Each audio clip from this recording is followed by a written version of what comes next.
heter Paul Graf. Jag bor på Matrosvägen i Djur.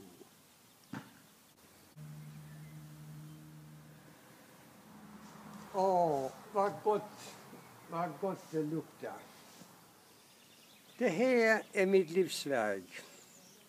Jag har byggt i 20 år. Jag har byggt en stensättning som har blivit en park. Och centrum i den här parken är en ring. Och den där ringen vill jag visa nu.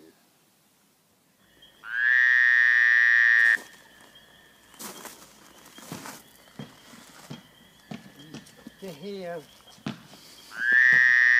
är själva ringen. Det har tagit 20 år för mig att bygga upp detta. Och varje gång har jag trott att det var färdigt och så har jag gjort om detta och så har jag gjort om detta. Och till slut har det blivit så som det är nu. Det som syns här, det är en av de allra största stenarna. Och alla dessa stenar, de har jag hämtat med min cykel. Vissa stenar är så tunga att jag inte längre skulle kunna röra på dem. Och så ligger de så som de ligger nu.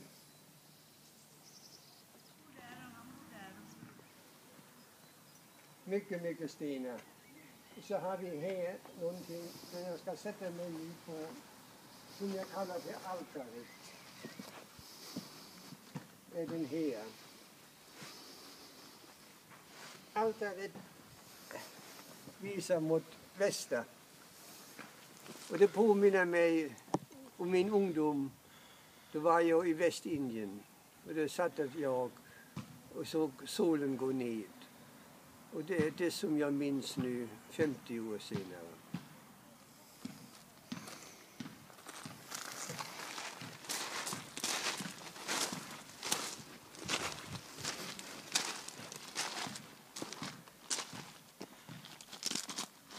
Dessa små stenar, de ska föreställa en bäck, en stenbäck. Och det är hyllning till den där lilla byn i Tyskland jag kommer ifrån, som heter Steinbach. Det här kallar jag för den långa vägen. Det tog 10 år att bli färdigt, men det var den där första biten av hela den där kompositionen som blev färdigt. Det är min älsklingssten. Jag kallar den för den runda stenen. Det tog åratal innan jag fick upp den i Örvetten. Och sen när jag fått upp den i Örvetten så fick jag den på cykel och nu ligger den här. Det här är en rot av en gran, av en stor gran. Och jag var tvungen att jag tog ner granen därför den hotade huset intill. Men jag fick inte upp roten. Och så gjorde jag det så som det syns här, att det fick växa fritt. Och så la jag lite stenar där bakom.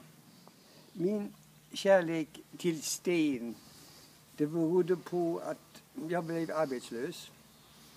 Och det var det billigaste sättet att göra någonting, att samla på sten. Och så blev det allt mer sten. Och så blev det vägar. Och så blev det den här, vad man kanske kan kalla för stensättning. Om 10 år kanske det finns kvar. Och då är det frågan om, har man lyckats att få bort ogräset eller har ogräset över?